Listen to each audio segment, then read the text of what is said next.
I walk a straight line, shackled and chained. Oh, gruesome Gertie is calling my name. There is no mercy in this penitentiary. Just ask the Hillstring Gang or Angola 3.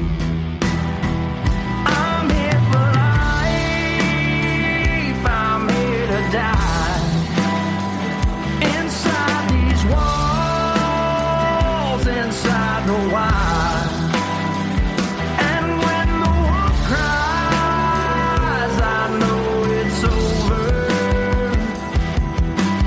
Oh, bloody Angola. Oh, bloody Angola.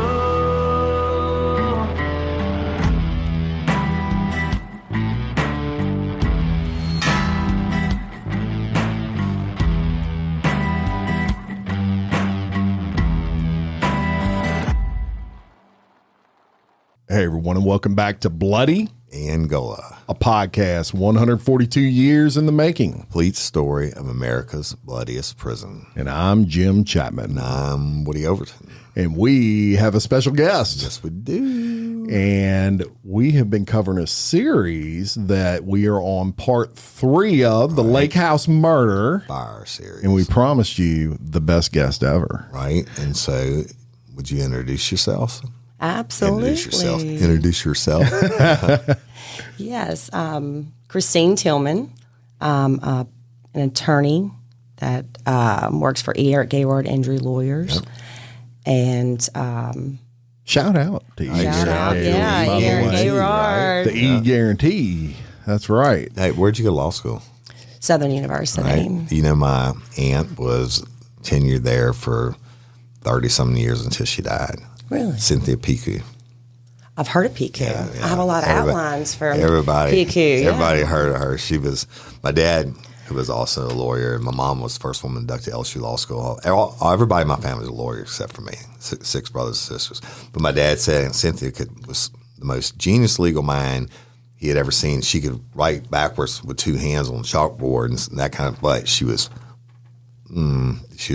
out there. Like if she would meet you, there's no social skills. She'd meet you and like if she thought you were fat, and she'd say, "I'm Cynthia, and you're fat."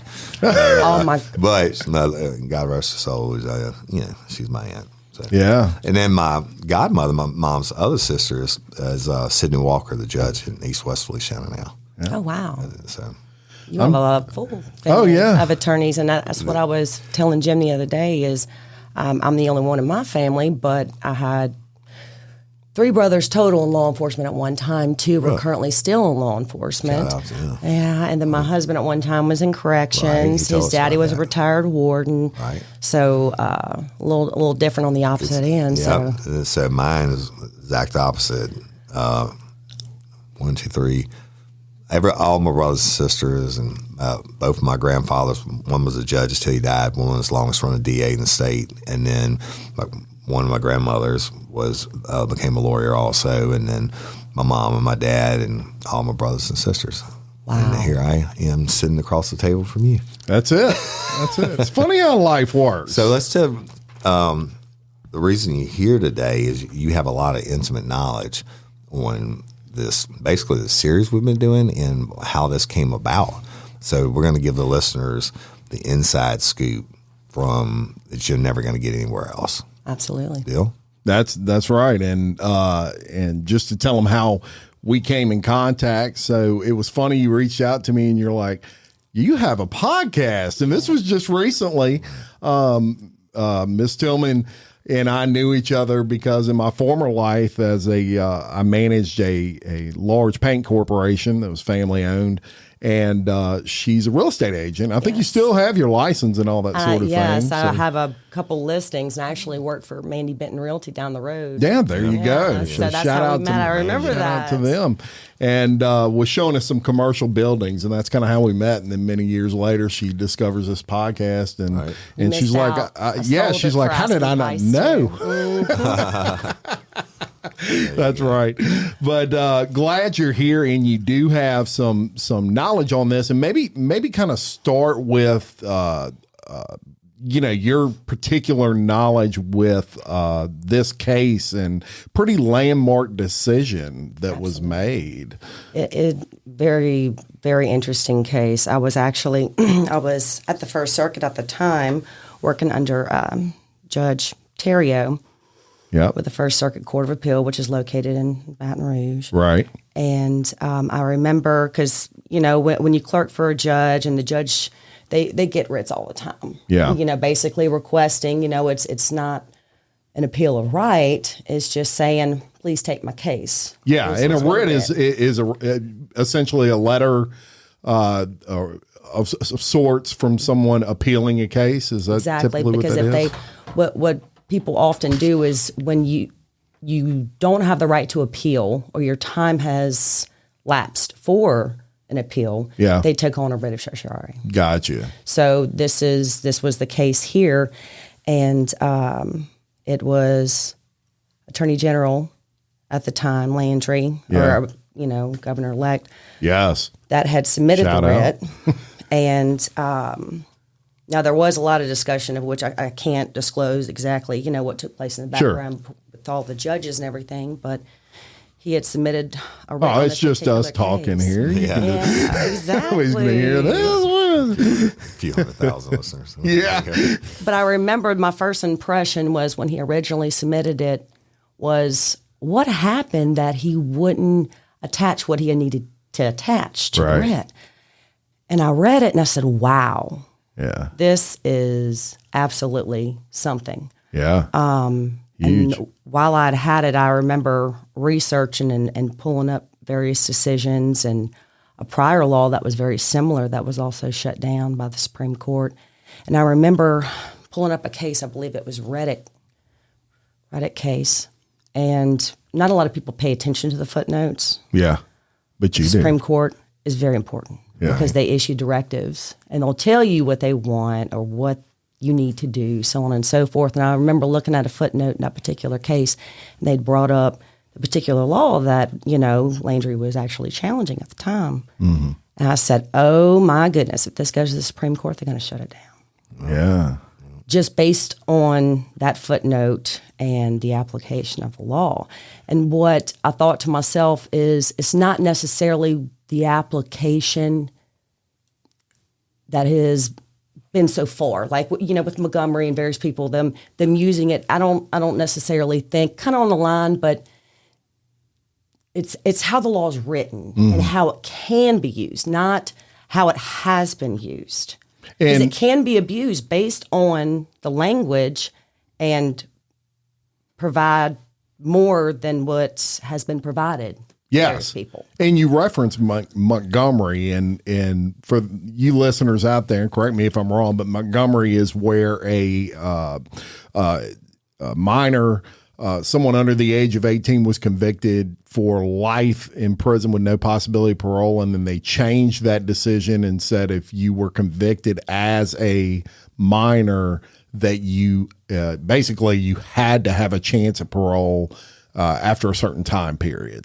That's what Montgomery is for the listeners out there that may not be for people familiar. that were juveniles that were convicted of second-degree murder, sentenced to life without the possibility, and they came later on. They changed it where they had at least a shot. And for you listeners out there, we actually had the first guy that was released in Louisiana on the show. We sure did. Yeah. Wow. It was a very, very good episode, and the guy's doing good things now with his release. But I'm sorry to interrupt. So for the listeners, I just want them to understand when you say you're clerking, that doesn't mean you're a secretary. You're actually the clerks are really the ones that the judges don't have time to read all the legalese and find the precedents and stuff. So you're actually doing the meat of the work, and you bring it to their attention and say, "Holy smokes, we got something." Exactly. Right. Yes. And that's how important with precedent. Anytime you're dealing with the law and especially appeals and things like that, you go back and you see how other judges have ruled. And that's why precedent is so important, because when you set a precedent, you're doing just that. You're basically saying, we ruled this certain way. And so attorneys will reference that to say, this is why we think this guy should go to jail or not go to jail, or, all kinds of legalese, the gamut of the law. So, well, I think also what is important is to know your judges. Yeah. And because a lot of them do set up a pattern in their rulings, and not just with the rulings, but also, personally their background. Yeah. Right. And what they've done in the past. I think that's very important too. Absolutely. And you'll see it even when they go to Congress. A lot of times you can watch congressional hearings, and if you're a nerd like me, you actually watch those, and they're entertaining to say the least. But you will see people going for judgeships, and even Supreme Court people nominated the Supreme Court, and they will grill them on rulings. Yeah. You ruled this way to try to, I guess, show if they're showing favoritism towards, if they're a Democrat and a lot of their policies are whatever. Judges are human beings too. I'm not going to say I never judge shop to get a warrant signed or whatever. who I could take it to and get it done. Yeah. Good point. Who might question it. So. Yeah. So you're doing that. You're digging through this. You find something and you're like, Yeah, and the first thing that came to my mind is Chief Justice Weimer.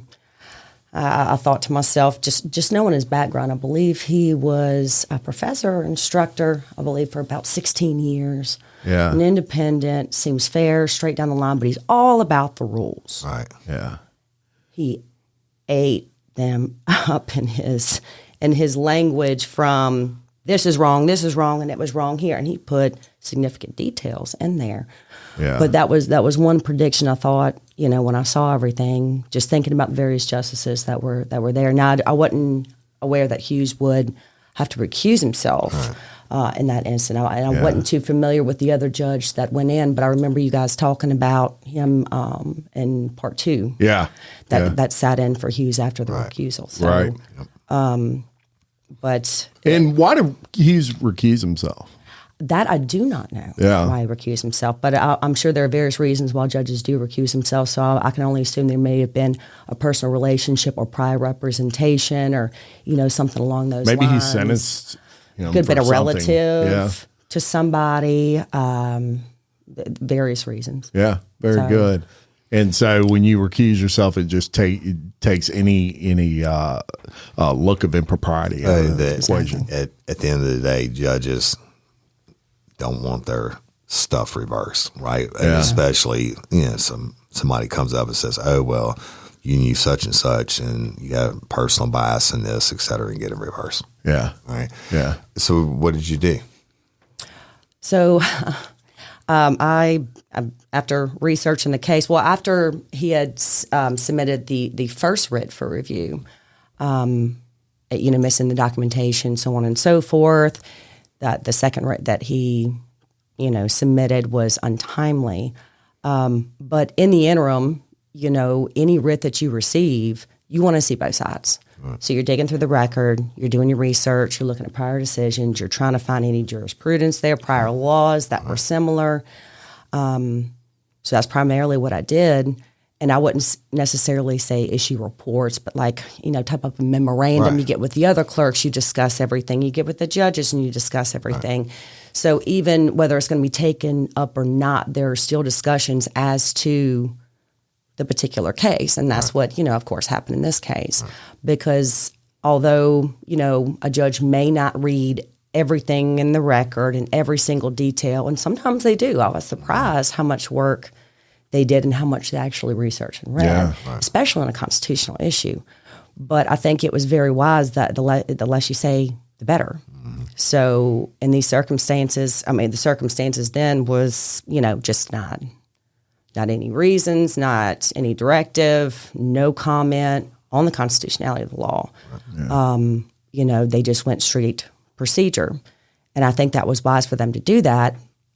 For an appellate court to get overturned, they don't want to get overturned. Right, exactly. Yeah. At the end of the day, they don't want to be. They would rather just say, wants that loss. Yeah. Denied. I have, my reasons. Let it go to the Supreme Court. Yeah.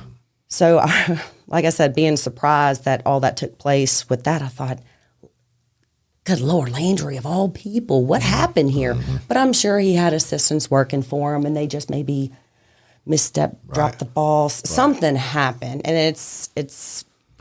And it was really a technicality more than it was the. And correct me if I'm wrong, but the primary issue was the lateness. You have so many days or something to turn this writ in. 30 days. Yeah, and it was just later than that. So it wasn't, you're not right in what you're saying. You just didn't get it to us in time, basically. Wow. Yeah, and there's a reason they have that time frame. Which is? And I'm just... Oh. For whatever. For whatever. I'm talking about like people that I have... actually posted, for instance, second degree murder convicted, and they have I think a year or whatever to file their appeal in, and she filed it late. Well, and like, you got nothing else to do. But I don't know what happened in AG's office. Like she said, maybe somebody did whatever, but it didn't get filed. It didn't get filed. But which also makes this case unique because it still it proceeded. That's right. And you have a right to a speedy trial, and I think maybe that's some of it, or in speedy decisions. And well, back in her case, she was already convicted. Yeah. But everybody has the right to appeal unless you plea bargain out for your sentence. So back to it, it's late. It's late. But it's still got to take out. Exactly. And that is one question I've asked myself, the thoughts of the justices, taking this up, because it was a 4-3 decision. Yeah. And I'm wondering, had Hughes not been recused, what the decision may have been. But with Landry, was Landry given an exception with the procedural hurdles? Somebody in a different seat, Joe Blow down the road, filing it untimely, would the Supreme Court have taken it up? The same leeway, if you will. Yeah. So I didn't see the language in the interest of justice, but they do have that right in the interest of justice to take it up despite the procedural hurdles. Yeah. So that was what I kind of settled with. Whether I agree with it or not, I'm kind of on the fence. Right. As to that. But that's ultimately that's their decision. Exactly. And they have to answer for it. Exactly. Right? So if I put myself in Landry's shoes, if I believe something was unconstitutional, I don't care if it's late or not, I'm going to file it. Absolutely. And so I do not blame him, and he did a great job, and it was written very well. It sure was, yeah. Now, sitting in a judge's seat, I don't know what I would have done, to be honest with you. Yeah. So, interesting. And it's important to note, I think that the question, and why Landry was taking this to the level that it got taken to, was not a question of guilt or innocence. For him, it was a question of constitutionality. Whether the guy had done it or not done it, were up to the appeals courts to decide. He had a problem with the constitutionality of a district attorney being able to basically tell a judge, I think that we need to impose a lighter sentence, and that lighter sentence being imposed because in his mind, only a governor has that power. That's clemency in his mind. And again, for the listeners, this is all after the conviction. Mm-hmm. Well, like you said, whether the guy did or not, he's been tried by a jury of his peers, found guilty, sentenced, and here we are. And here we are, and they were going to cut the deal, coming back on it, and Jeff Landry, the then Attorney General, is like, this is not right. Yeah. So, question for you, Ms. Christine: once that occurs and this becomes late, your option as the Attorney General is to then go up to the Supreme Court level and say, well, I'm going to let them hear this case, the Supreme, Court, and their decision is final at that point. Yes. Okay, so it's kind of the last step, and that's what he does. Yes, that's exactly what he did, and the Supreme Court they took up the writ, and as previously stated, a writ is It's not a right. So it's the discretion of the judges, and they must have seen this to be a very important issue to address. So they took up the writ, and so they have to take it up. They're not bound. They can decline it. I did not know that. That's the difference between an appeal. Right. Now, and you'll have a judgment on that. But with a writ, they don't have to take it up. You don't. I did not know that. So that's interesting. Yeah. Well, thankfully they took it up. That's what's so significant about this is they didn't have to. Right. Yeah. So they saw something. And then also with the dispute as to whether or not he had standing, and then the timeliness, and then them having the discretion to take it up. That is pretty significant. Yeah. Well, they saw what I see, or and it was wrong. Yeah. Or ultimately they decided that that they couldn't do that. Yeah. Right. Yeah, and I don't know if you want to talk about it, but do you agree with that decision personally? If you were sitting at that level, I'm kind of on the fence with the decision, with that particular case. Now, the way the statute is written, do I see it being misused the way it's written? Yes, I could see that. I could see it equating to a pardon. Now, what was interesting with the Supreme Court's decision, there was a notation in the footnotes where this was not considered clemency or anything like that. It was considered a pardon, is what the Supreme Court had stated. Yeah. Because you're dropping one, right, and it's going away, and then you're giving them something completely new. Right. Yeah. So they equate it to a pardon. Now, I'm not sure if I agree with that or not. Technically, written on paper, I could see it. But how it's treated and what's taking place, kind of, I don't know if that would be my first thought, that it's actually a pardon. Yeah. Per se. Right. And only the governor has pardon power. Exactly. Right? Interesting. It kind of surprised me in the beginning that the AG would go going against the DAs and the judges, right? Yes. But it's the AG's job, and that if he thinks it's wrong, and that he did exactly what he was supposed to do. But normally the powers that be don't go against each other on that. That's what I got out of it. Yeah, and you make a good point. And when you think you're on the outside of all this, you would think, they're all maybe friends, and it's a situation for him. You bring up a good point to step out and just say, hey, I don't think what y'all are doing here is constitutionally acceptable. Pretty big step from man, and for those that are not familiar with or don't live in Louisiana, we have listeners all over the world. Jeff Landry is a very constitutional person, and we love him for that.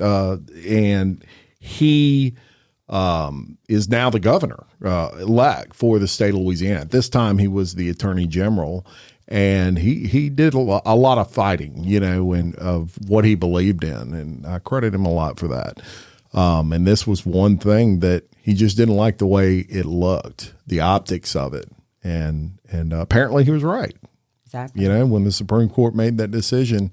My question, and I think Woody actually brought this up in his divine wisdom, is so you have guys that are exonerated on DNA, for example, yes. And they get exonerated on that DNA, and they get released from prison, and it's not necessarily the governor that's releasing them. What, I guess, do you remember having that conversation with me? So what your question on that was? My statement on it was DNA is the evidence in the DNA is irrefutable. Like 1 in 100 trillion, whatever it may be. Yeah. So they have to take a look at that. Yeah. In this case, this guy was tried and convicted, and sentenced, and it wasn't on DNA. They're not challenging the DNA in the case. They're not challenging the Senate. They're not challenging the guilt or innocence. That and when it actually in the case when they come back years later, it just happened to have the brain, and they're saying it's MS, could be MS. That's why she tripped and fell. And I was like, the pathologist didn't see that in the beginning. The first thing they take out is the brain and look at it, and then even the defense pathologist didn't see it. But and then all these years later, some other doctor sees it, and that's not DNA exclusion. It's a hypothetical. Oh, she could have tripped and fell because of this, and then instead of going back and fighting it in court, reopening old wounds and whatever, they made the decision that, hey, you know what, basically give them credit time for drop from second degree to manslaughter or whatever it was, and let them out, or give them the chance for the clemency hearing, what have you, and that's where the fight came in. I mean, to me, that's the difference. If it's DNA or it's something else, a video comes up, something that's irrefutable. This wasn't irrefutable. This is like kind of, I don't want to say they were trying to just make it go away, but they didn't want to have that fight again, and he'd been down for however long. Yeah. So, see what I find interesting, and I absolutely agree with you with DNA, and now for post-conviction relief, you actually have a 2-year time frame to actually go for it. But there are exceptions, and that includes the DNA. But with just the brain, I don't think that would fall under that particular exception. But there was a note in one of the dissenting opinions, I forgot which, it may have been Justice. It doesn't matter. Yeah. But there was a good point there, and they were actually, it seemed to be directing Lee as to what to do because this has fallen through. There's something referred to as factual innocence. Mm-hmm. And it can be anywhere from DNA to testimony to, it's scientific, it's forensic, so on and so forth. That's one of the exceptions to the 2 years. Mm-hmm. And I noticed in the dissent they had brought that up, saying, hey, even though we're taking this law away, you have to fall under this particular statute for these exceptions, one of which is this. Right. And it has to be clear and convincing, presented, you have the brain, and then they discuss the white plaques, so on and so forth. It was almost as if knowing he's going to read it to assist, hey, you can do this, This isn't the end of the world. Right. You have time to present your case. And again, they missed it. Both sides missed it in the beginning, whatever. And now I agree with you on, I don't want anybody innocent sitting in prison, but they come back to look at it. That's where I think they came to the agreement. The DA was like, you know what, this could be plausible. So let's just, he's been down for 28 years or however long he was down. It was about that long. Instead of doing this over again, that's a significant amount of time. Let's do this, and which ended up being in violation. Well, and we brought up the brain, and here's the question. I look, my wife asked me this question. I'm like, I don't know, but why did they keep the brain? Yeah, I can never really find the answer to that question. I'm gonna tell you, and you can correct me or say whatever you want to say when I get done. The deal is, every autopsy I've ever been to, they wring your face out, pull it over, pop your skull first, take the brain out, they weigh it, and every significant organ, if there's even a question, they make sure it's not diseased. An autopsy is a process of elimination, right? And so, like an investigation. Well, you're right. And then, obviously, if you get down and you have a gunshot wound, and then they'll trace or whatever. Sure. But when they take the brain out, they're going to weigh it. If they don't find any abnormalities, and even sometimes if they think there might be something that gets tied to it, they'll just take a slice of it and preserve that slice. I found it so strange in this case that they had the brain after all these years. And I'm like, what's the chain of custody on that? Who's to say it wasn't some grandma's brain that got swapped over or what? Obviously they must have had it locked down somewhere. Chain of custody. Well, it really is and I could never find my wife asked me that question, and she's like, if that's my relative, I want to bury them with their brain. Yeah. That's just her. But the organs, believe it or not, and they put them in a bag, put them inside a thing, and sew it up. I don't know how that brain got kept, unless they maybe this person was an organ donor or something, and they were going to save it for testing. I don't know. Do you have any thoughts on that? To be honest with you, I have no idea. When I found out the brain was preserved in formaldehyde, I'm thinking to myself, the whole brain? Yeah, right. Slides. Yeah, slides are the most I've ever seen. Unless the brain was part of like subdural hematomas, whatever, but unless it was part of the cause of what they're saying the homicide was for. And I still can't imagine keeping it for 28 plus years or however long it was. I was like... That blew my mind because I cannot. So if anybody's out there listening that knows the answer, please tell us. They're paying, as taxpayers, we're paying rent for that brain to sit in a closet somewhere for all those years. Well, and that was a big basis of them trying to get a new trial, or excuse me, a big basis of convincing the district attorney to go to a judge and say, hey, we need to knock this sentence down, is because they said that she, Miss Audra Bland, had MS that she was unaware of, and that would explain her falling very easily. And hindsight's 2020. After all these years, these other pathologists missed it, including the fence pathologists. They missed it in the beginning. How does someone see the plaque and all this when, that should have been something from my point. How did two people miss it? Already? Yeah, and on opposing sides, right? And they both missed it, and all these years later. But back to it, I think again, and I'm not throwing shade on the DA or anybody else. When again, had I been in this position after all these years, I'm be like, oh shit, this might go up, and they might say retried, and I'm going to have to do this and spend all this money, and this guy's been down. Give him his out, right?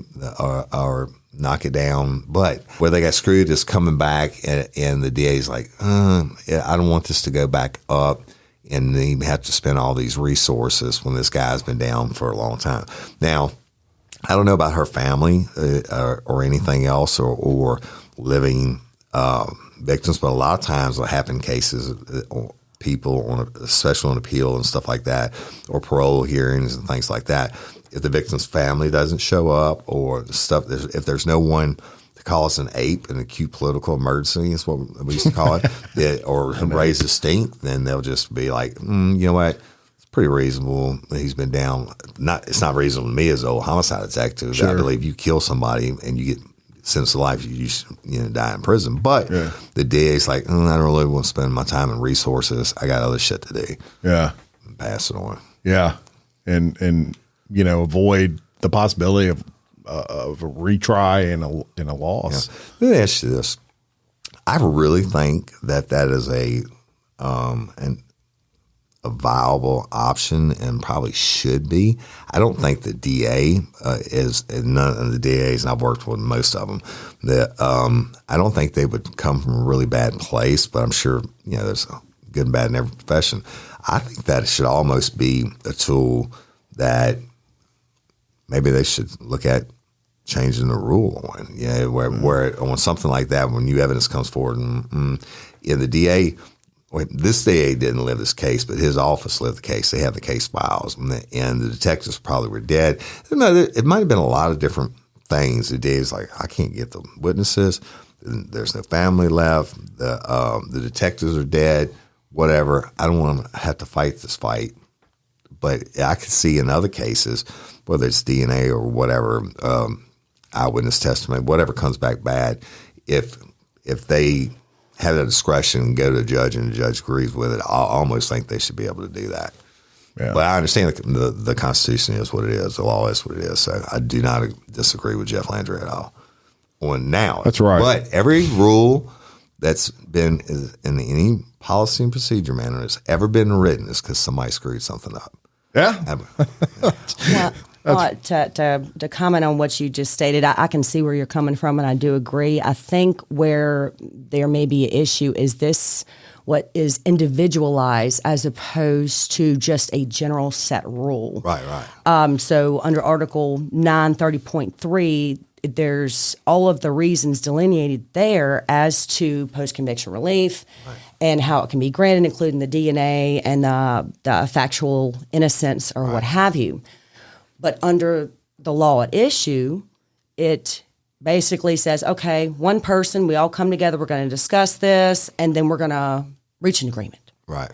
So I think that might have been an issue with it and how it was written, and maybe providing too much discretion. Yeah. And and the reason why I state that is not to say I believe that.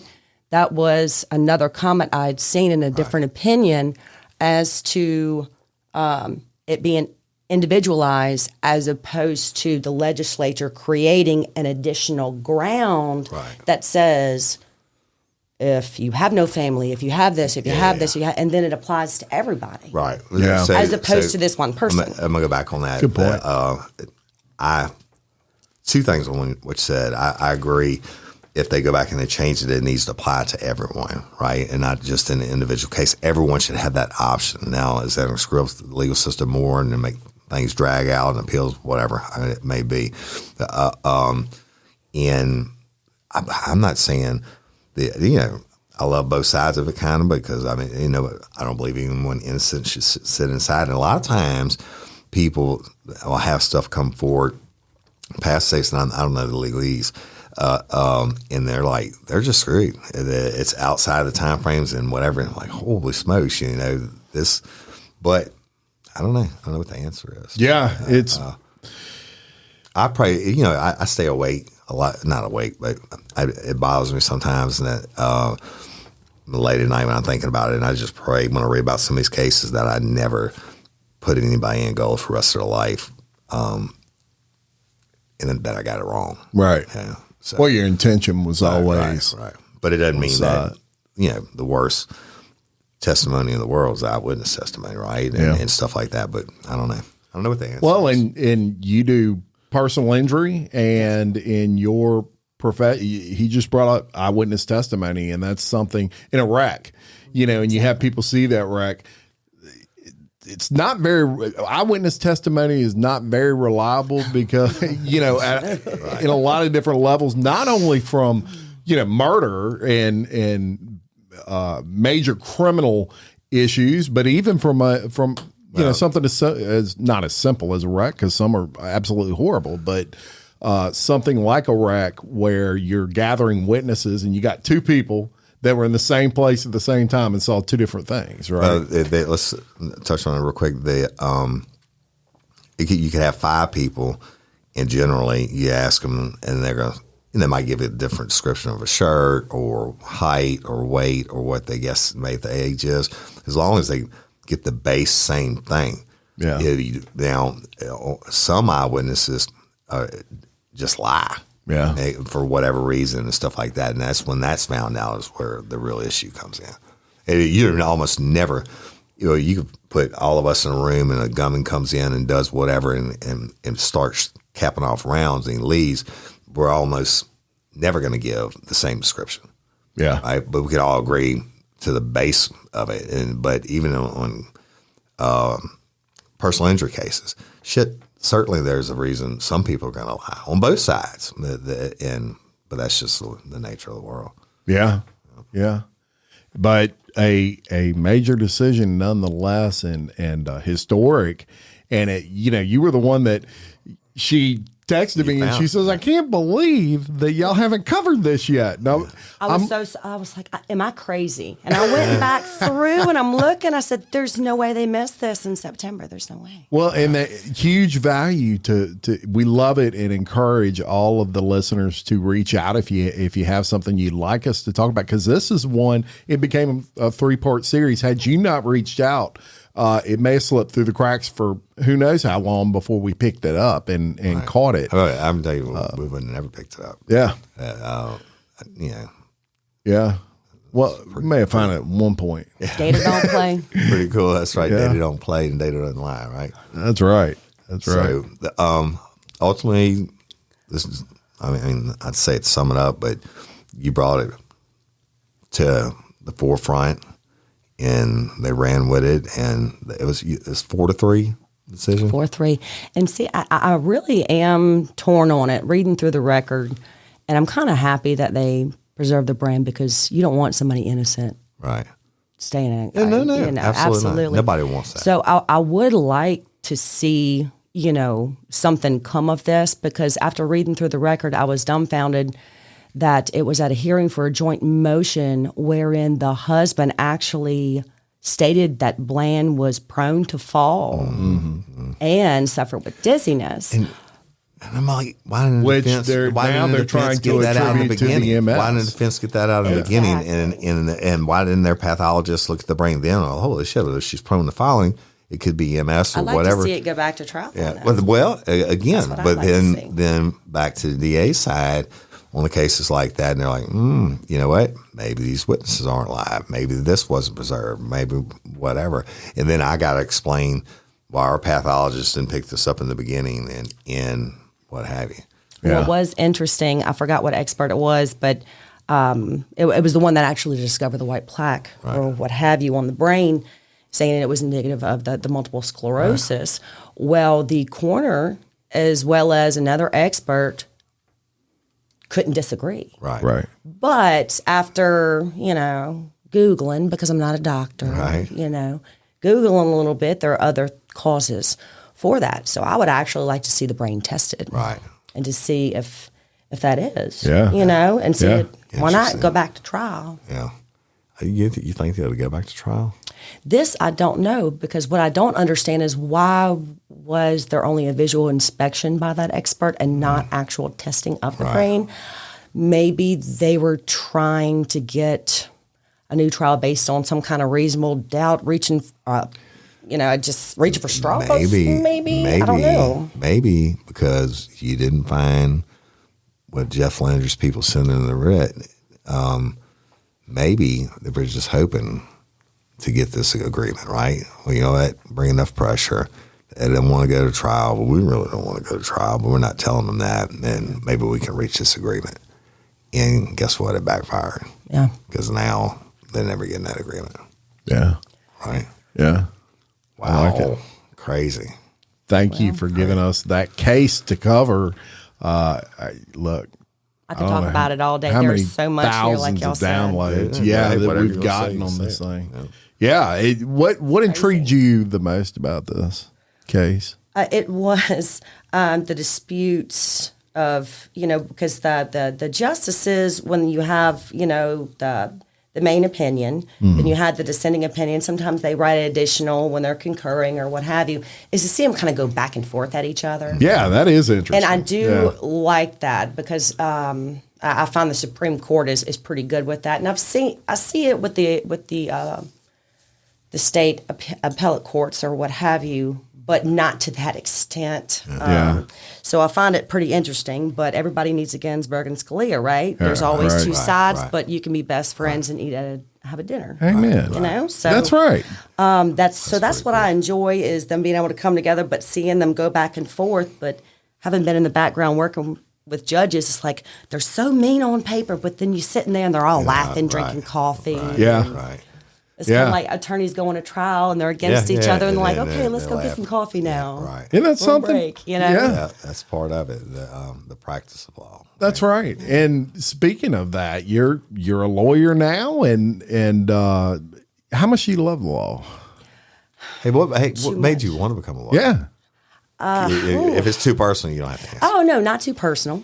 There was an attorney who was a dear friend of mine, Ike Hawkins. I started at his office just like a secretary, whatever. I was probably 15, 16 years old. And I just got to watch it. And then I started doing paralegal work. And I was like, man, I think I'm kind of stuck in this. Right. I say, you know what? And I started really enjoying it. And I said, this is what I want to do. Right. And I'm seeing the attorneys do everything, even though it's kind of like the nurse and the doctor. You do everything in the background, but the attorney's the one signing, settling, and getting the glory, right? I said, well, I think I can do that. But I'd been from law firm to law firm, from managing HR to paralegal work, been around. Yeah. And I couldn't get away from it, got a passion for it. And when I was in law school, I was on law review. Sweet. I became real fascinated with the legislature and, the bills and, wrote, I have a couple of publications of which have been cited, which is pretty cool. Really? By the Fourth Circuit, Look yeah. at there. And that I've is had awesome. actually attorneys reach out to me regarding my publications. And they want me to enroll as counsel in some of their to help them with Yeah, stuff, exactly. right. So it's just all of this, just doing that for such a long time, coupled with my love of writing and justice and reading and finding that loophole somewhere. It's like, but in my heart of hearts, I really wanted to be a prosecutor. Me too. But my husband told me no. Hey, that's love. And I had the grades and everything to go, but I just didn't want to. And not knocking it right because my whole family does it, sit behind the desk and do the same thing. But I would have been a prosecutor like one of my grandfathers or a judge like my other one, right? But I can't sit still long enough. I love it. I love it that, you know what? The world needs good attorneys, right? Yeah, I agree. And it is what They keep it, when in its purest form, they're keeping everybody honest, and everybody, the law is such an important thing. And I dealt with not super recently, within the last year, one of my kids, someone hit and run them right there on the road. Yeah, ran a red light, and it was a big mess. on video, right? Yeah. And thank God for good Samaritans in the world. This person I didn't know, and he was from Florida, and he sent his dash cam video into the police of the wreck. That's awesome. It just so happened to do that. But long story short, the insurance company that we were dealing with waited till the exact last day to do everything they had to do. And I'm not crushing on all insurance companies, but let me tell you, I didn't like this one. And I could take a wild guess. It was an open and shut case, and they fought it tooth and nail just because they could. And so that's why lawyers are important, and especially personal injury lawyers, because they look out for things like that.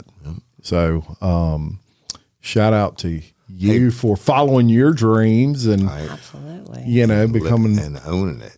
what you and owning it. I'm trying. And loving the law. And, Hey, you have any questions for us? yeah. Anything. What's our favorite color? There's nothing off Green. the record. Don't ask. Don't ask if you don't want to know the truth. Yeah, what are you gonna do?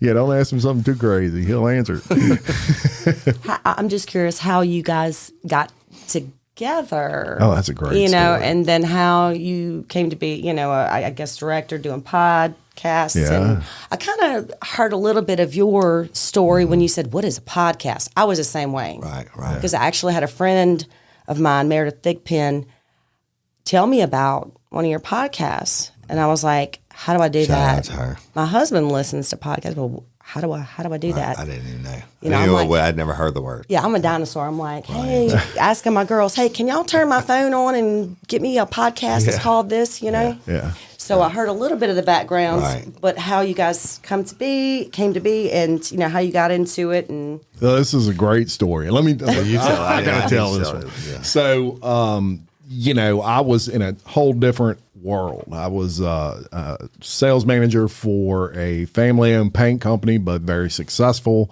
privately owned company. It was the largest privately owned paint company in the United States and been around forever. Very successful with that, 20 plus years, same job, never left. Through that, I wanted to promote my company more and what they were doing. And I started something called Chapman's Paint Place Podcast. And it was horrible as far as video. It was with a cell phone. It was like everything you would expect to be horrible. But it had some viewers because I would be like, show me how to touch up a sheetrock wall. I'd be on a painter's job site and they would do it. And people would YouTube how to touch up a sheetrock wall and they'd watch it. So I had a little bit of an audience there.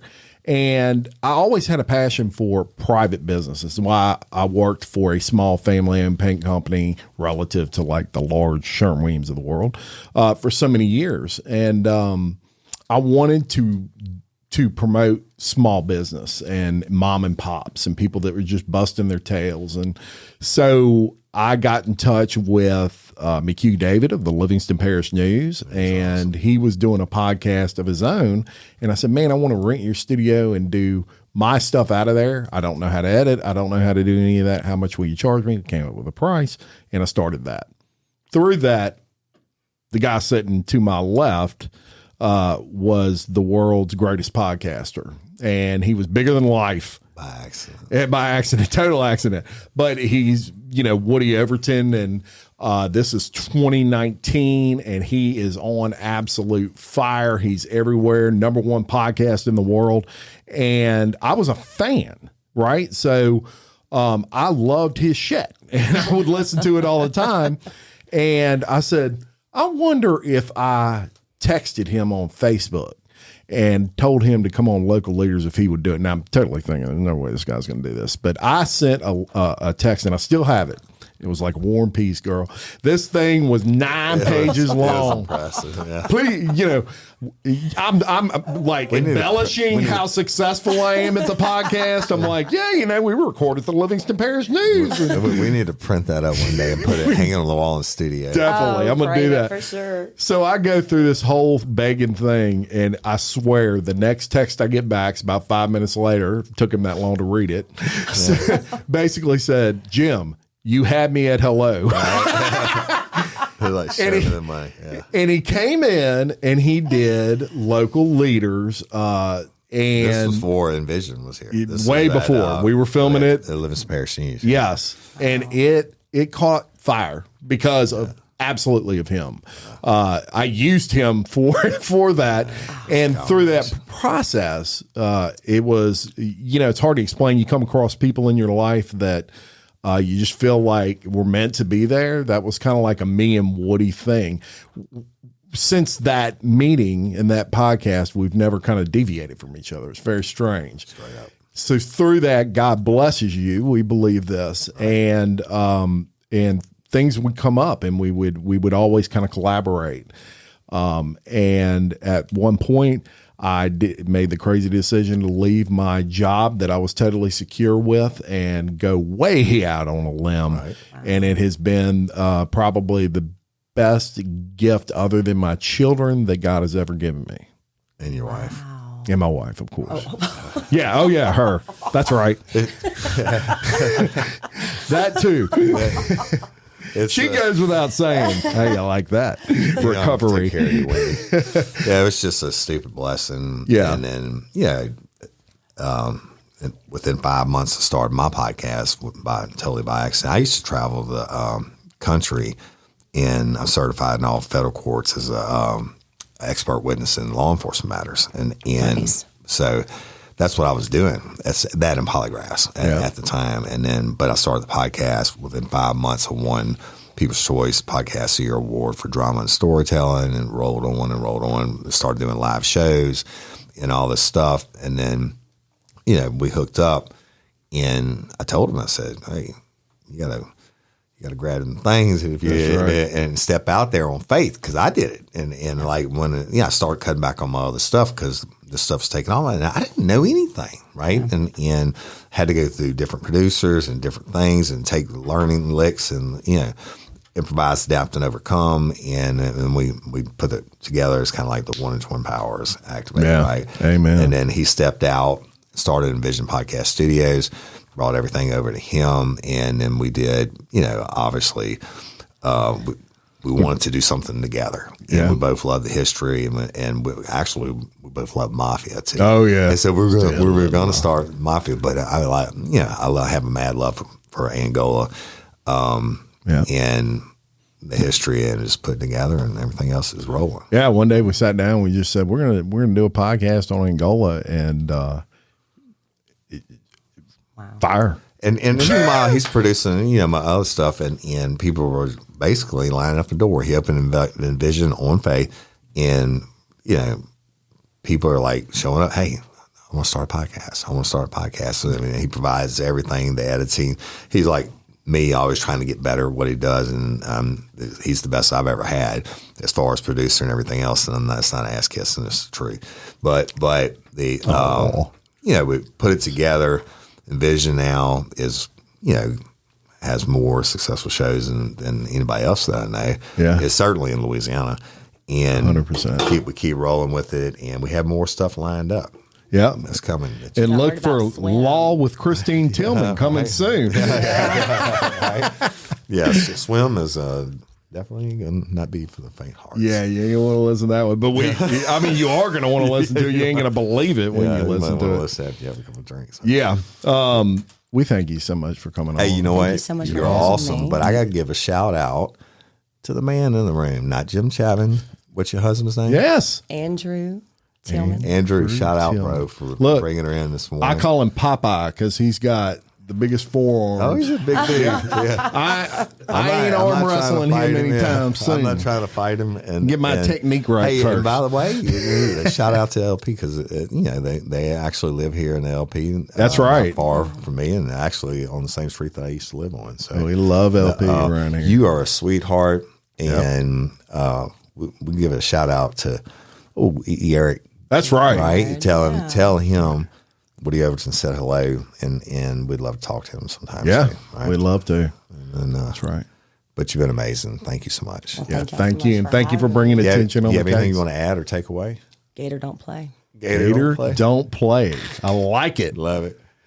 There you go. Make it rain. All right. Love it. Until next time, I'm Jim Chapman. And I'm Woody Overton. Your host of Bloody Angola, a podcast 142 years in the making. Complete story of America's bloodiest prison. Peace. Good one.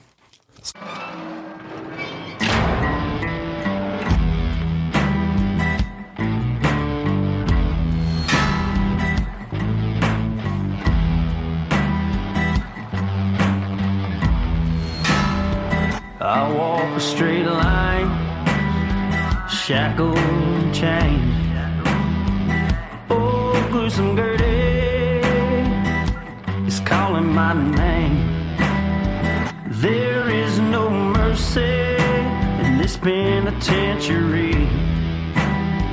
Just ask the Hill String Gang or Angola.